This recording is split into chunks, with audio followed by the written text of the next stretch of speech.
The International Association for Near-Death Studies presents NDE Radio, a weekly exploration of near-death experiences and similar encounters with the other side. Now, here's your host, Lee Witting.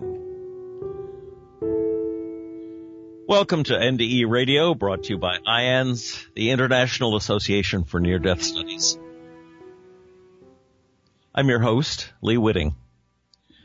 Well, we just went through Thanksgiving, and it occurred to me that in the 3 years plus that I've been doing this show, I don't believe I've given more than a passing reference to one of the most important functions of IANDS, and that's the scholarly publication we call the Journal of Near-Death Studies, and it's beautifully edited by Janice Miner Holden.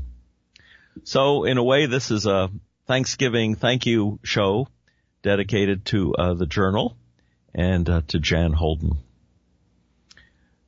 For those of you interested in getting beyond the initial wow factor of NDE stories, this is the publication you should be intrigued by, since it offers up an academic, scientific, and historical approach to the discussion of NDEs, OBEs, and after-death communication, and other mystical experience as well.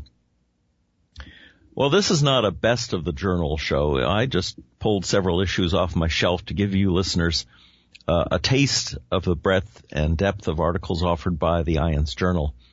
And if any of this sounds intriguing to you, if you're not already getting the journal as a member of IANDS, please get in touch with them to find out how you can subscribe as well. I thought I'd just begin by mentioning a few of the titles of articles that have appeared in past issues of the Journal of Near-Death Studies.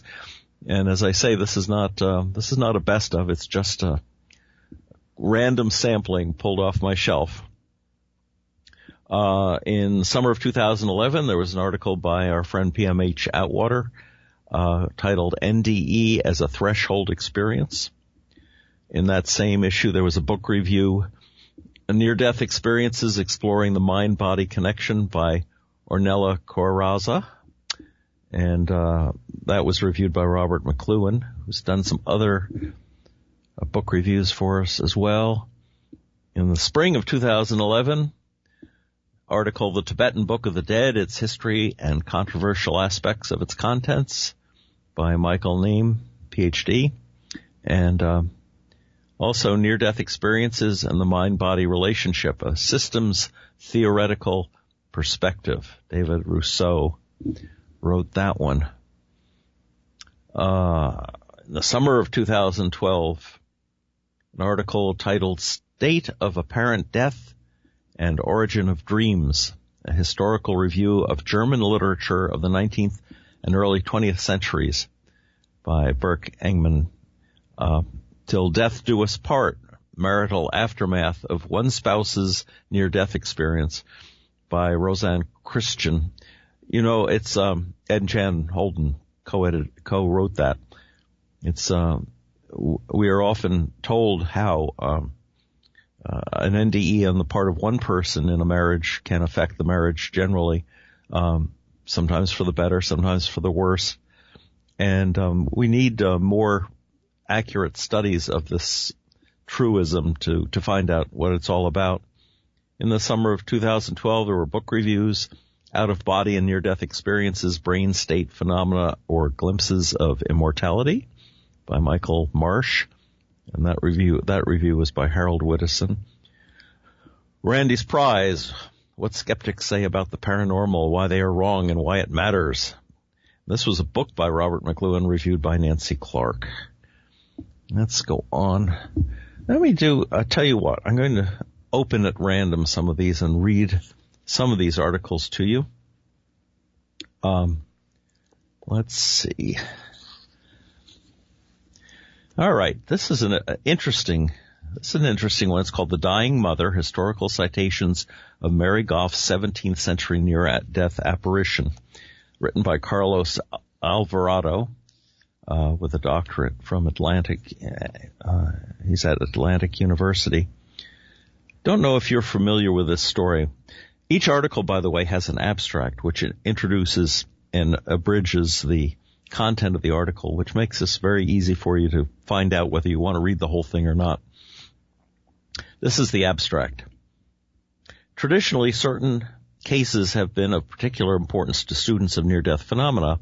Such cases are more than mere examples or of research data. They are resources that are generally used to defend particular theoretical ideas, such as the projection of the spirit or of some subtle body from the physical body around the time of death. And one such case was that of Mary Goff, a 17th century apparition of a dying woman that Richard Baxter reported in his book, The Certainty of the Worlds of Spirits, written in 1691. This paper includes a reprint of the original case report and a discussion of how later writers used the case to defend the ideas that something may leave the body during near-death states. And since they have the original case in the article, why don't I read that to you? That would be interesting. This is a very famous story about a dying woman who wanted to see her children. All right. Oh, and they've kept the S's as F, so if I stumble over this, forgive me. Mary, the wife of John, it could be Goff or Goss, of Rochester, being afflicted with a long illness, removed to her father's house at Westmoreland, which is about 9 miles distant from her own. There she died, June the 4th, this present year, 1691. The day before her departure, she grew impatiently delirious to see her 2 children, whom she had left at home in the care of a nurse. She prayed her husband to hire a horse, for she must go home and die with the children. When they persuaded her to the contrary, telling her she was not fit to be taken out of her bed, or able to sit on the horse back, she entreated them, however, to try. If I cannot sit, said she, I will lie all along upon the horse, for I must go see my poor babies. A minister who lives in the town was with her at 10 o'clock that night, to whom she expressed good hopes in the mercies of God and a willingness to die. But, she said, it is my misery that I cannot see my children. Between 1 and 2 o'clock in the morning, she fell into a trance. One widow Turner, who watched her that night, says that her eyes were open and fixed and her jaw fallen.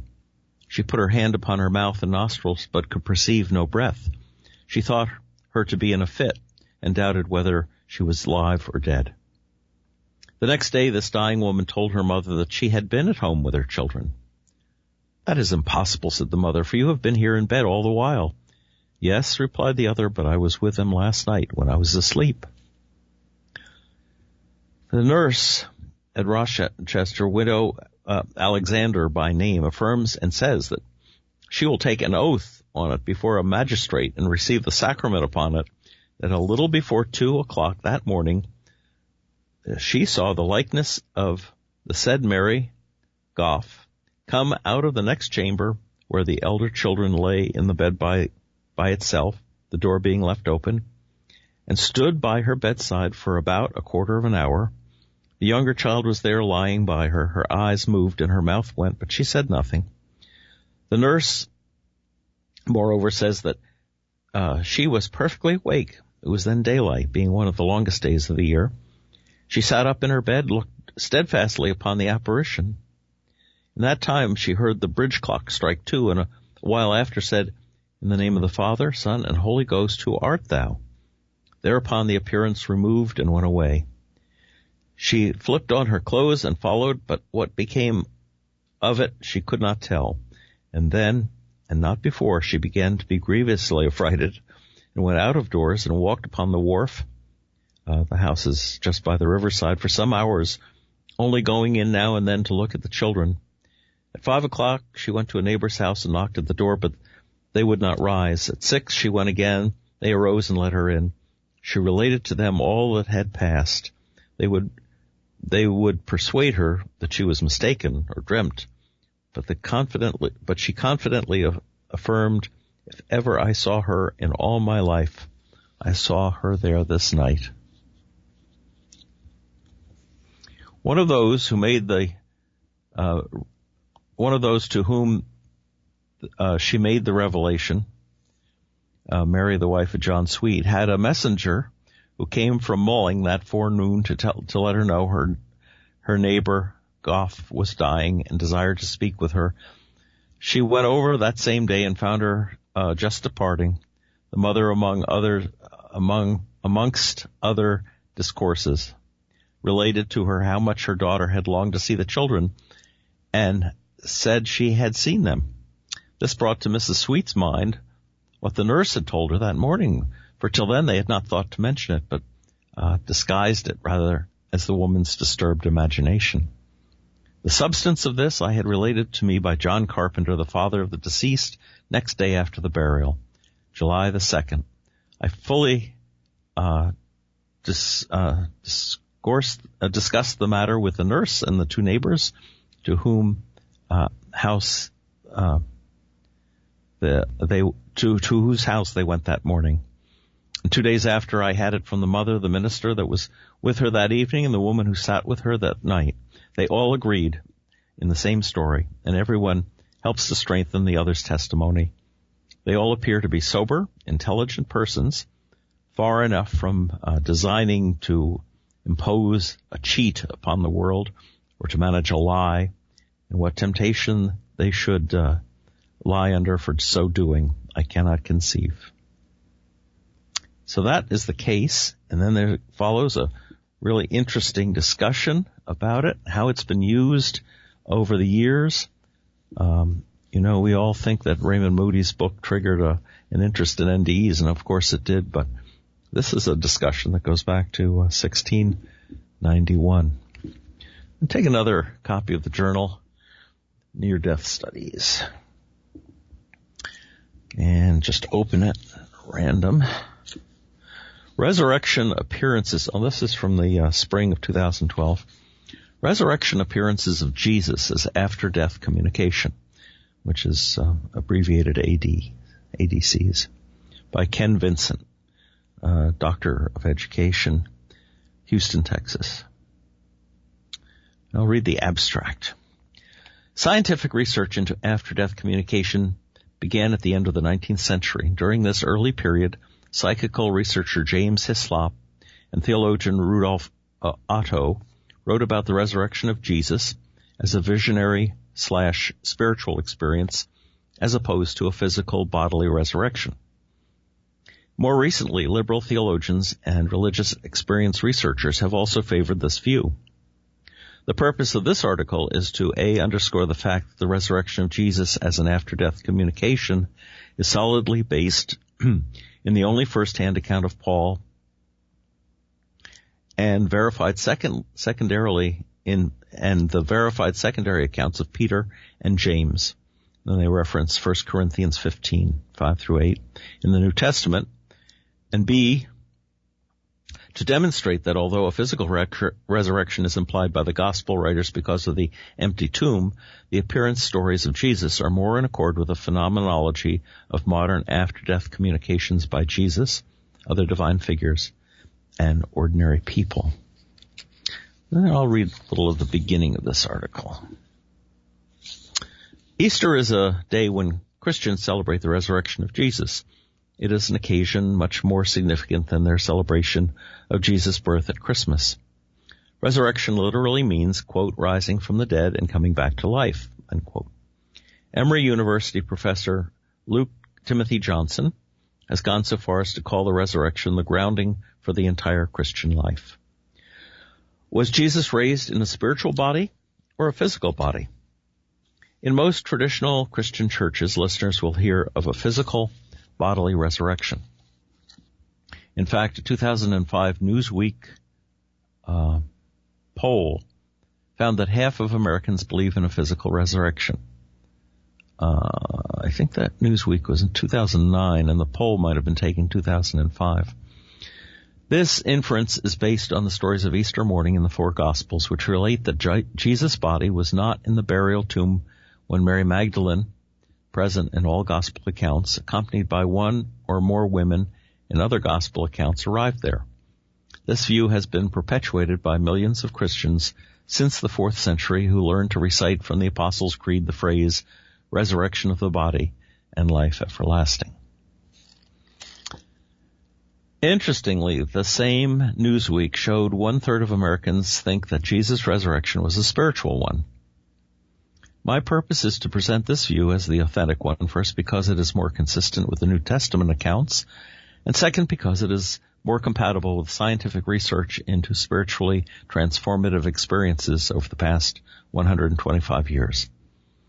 As a religious experience researcher myself, I am convinced that mystical religious experiences are a normal part of a healthy, non-psychotic human life, and that the religious experiences of Jesus represent the same phenomena as those of all people, despite time or culture. And let's see. In the early 20th century, he goes on, philosopher and psychical researcher James Hislop, 1908, and theologian Rudolf Otto began to see the resurrection of Jesus as a visionary spiritual experience, what is now called an after-death communication. More recently, liberal theologians and religious experience researchers have favored a spiritual resurrection over a physical resurrection. And in quotes here, an after-death communication is a spiritual experience that occurs when someone is connected directly and spontaneously by a deceased family member or friend. That's a quote from Guggenheim. Guggenheim acknowledged that Jesus and his mother Mary are the best-known ADCs, but elected not to make the comparison for fear of offending Christians. Obviously, I have included Jesus, his mother Mary, and other divine beings, as that is the purpose of this paper. And let's see. And then he mentions Paul briefly. I'll read that, and then we'll stop with this particular article. In the New Testament, Paul has the distinction of being the earliest writer as well as the only writer to give a first-person account of Jesus' resurrection. Paul's ADC with Jesus occurred about 4 years after Jesus' death, and he wrote about this experience about 20 years later. Paul was not a follower during Jesus' lifetime, but became one of the most influential apostles, having enormous influence over the direction of early Christianity, especially in the West. Paul's letters also provide the only verified second-hand reports of the resurrection, those of Peter, an early disciple of Jesus, and James, the brother of Jesus, whom Paul had met. These are Paul's own words. Jesus appeared to Peter and the 12. Then he appeared to more than 500 brothers and sisters at one time, most of whom are still alive, though some have died. Then he appeared to James, then to all the apostles. Last of all, as one untimely born, he appeared also to me. That's a quote from 1 Corinthians 15, 5 through 8. And I'll stop that right there. All right. Summer of 2013. Let's see what we have here. For those of you joining me late, I'm reading excerpts from various issues of the IANDS Journal of Near-Death Studies, edited by Jan Holden. All right, here's an article titled Induced After-Death Communication, an Update by Mo Hanna, Alan Bodkin, Joseph Maroney, Jenny Streithorn. And I just pick out at random. After-death communication, ADC, is a spontaneous experience in which a living person has a feeling or sense of direct contact with a deceased person. Well, that's basically what we're talking about just now with Jesus in the Gospels. Psychologist Alan Bodkin, while experimenting with variations of the psychophysiological procedure eye movement desensitization and reprocessing, discovered that he could facilitate ADC, that's after-death communication, for his clients. In the original form of EMDR, which is the eye movement desensitization and reprocessing, the psychotherapist uses bilateral stimulation, visual, auditory, or kinesthetic techniques to rhythmically stimulate both sides of the patient's body, to induce a state of consciousness in which the client can process old, problematic psychological material in a new way. Bodkin called his adaptation of this technique induced after-death communication and first published his findings about it in an earlier issue of this Journal of Near-Death Studies, going back to 2000. ADC is quite common. He goes on in a systematic review of all research on ADC, 34 studies between 1894 and 2006, involving over 50,000 participants from 24 countries. Jenny Streithorn found that at least one-third of people have reportedly experienced ADC at some point in their lives. Remarkably, she found rates of reported ADC to be predominantly consistent across age groups, ethnicities, genders, education levels, incomes, and religious or non-religious affiliations. In addition to the commonality of ADC, researchers have found that the grieving people who experienced it seemed as mentally healthy as the general population, and that they almost always reported that it brought relief from their painful symptoms of grief. And I would add, in my own experience as a chaplain at a hospital, that I've had many conversations with many people who have reported after-death communication. Some, it's just a sign, just a symbol that was important to them, to actual apparitions and conversations with the person who's died. These experiences are not at all unusual. Let me go on before we run out of time. All right. This is fall of 2013. This is a letter to the editor investigating Iranian Shiite Muslim near-death experiences, background methodological considerations, and preliminary comments. Let's see if I can find a passage that would be of... All right. In a 2009 guest editorial, this is by the writer, of the letter to the editor. In a 2009 guest editorial in this journal, Joel Krebs concluded that Muslim NDEs appear to be quite rare, in fact. In a later journal issue, two separate investigators responded with reports on Muslim NDEs. In the first article, Michael Nahm and Joachim Nicolay reported that 8 Muslim NDEs and concluded that, quote, although the documentation standard of the available cases is generally low, these accounts indicate that structure and contents of NDEs from many non-Western Muslim communities are largely similar to those reported in the Western NDE literature, end quote. In the second article, Cheryl Fracasso, and they list a whole bunch of names following that, reported on a survey of Muslim NDEers in Iraq City, Iran. And these investigators concluded, quote, our results suggest that Muslim NDEs may actually be quite common, as they are in the West, and may not be especially different in their key features from Western NDEs, therefore not heavily influenced by cultural variations, including prior religious or spiritual beliefs. And then the letter writer goes on, recently one of us began investigating Iranian Shiite Muslim NDEs as part of studies toward obtaining a PhD in psychology at the Shahid Chamran University of Aviz in Iran.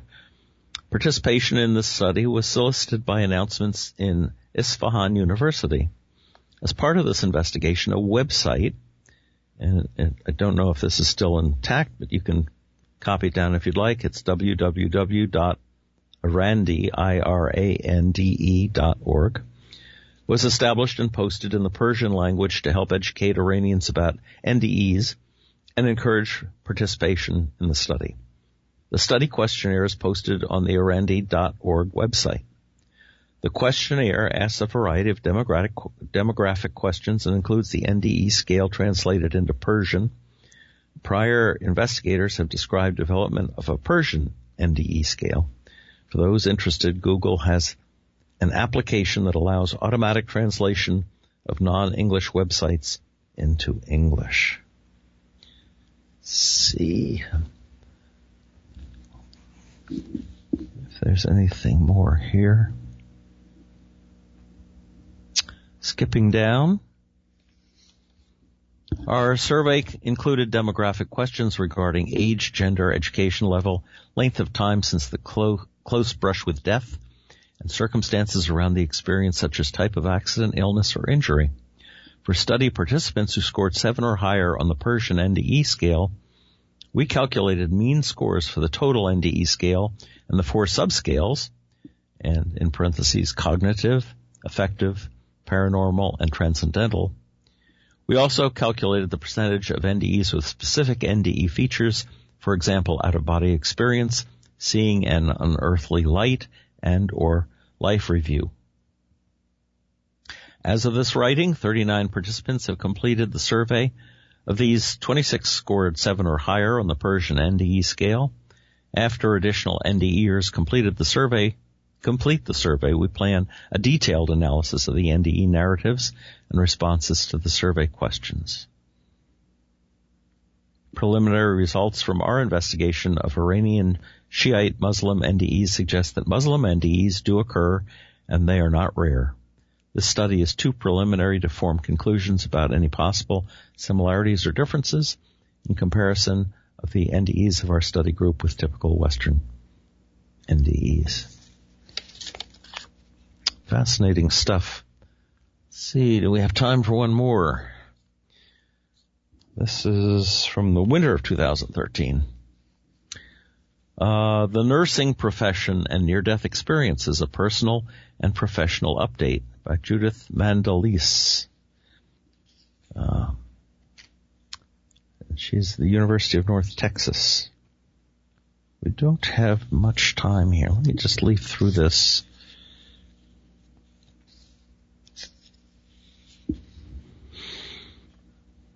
Well, she's a personal experiencer.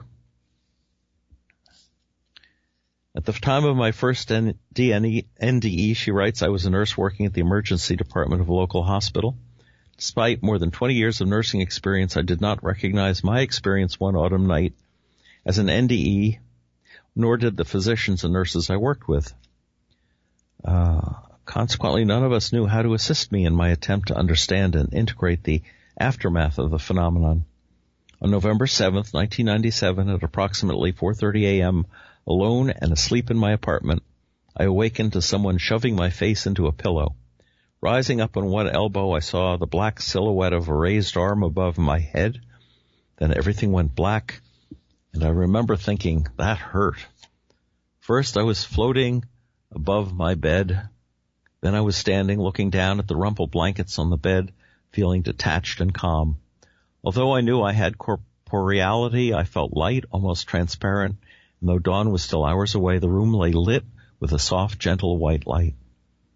Next, enveloping me was a rich and vibrant blackness that felt alive and welcoming. I felt as though I could stay there forever.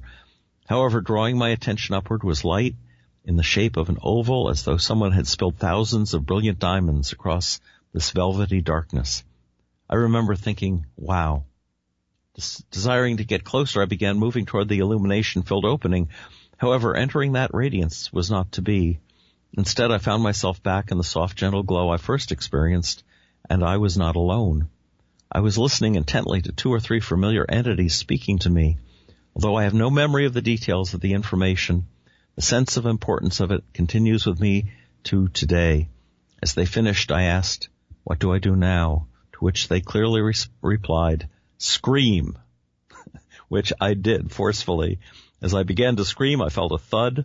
I no longer felt light and airy, but solid and heavy, as I once again associated with my physical body. Still screaming loudly, I became aware of someone running past me and then leaving my apartment. My injuries included a broken finger, and several others I learned subsequently were potentially lethal: an open head wound, a concussion, and an externally dislocated left clavicle. We are out of time for today. My thanks to the Journal of Near-Death Studies and their authors for the content of this show. If you'd like to listen again to this or any of our past shows, just go to our website at nderadio.org and tune in next Monday, 11 a.m. Eastern, for more NDE Radio. This is Lee Witting saying thanks for listening.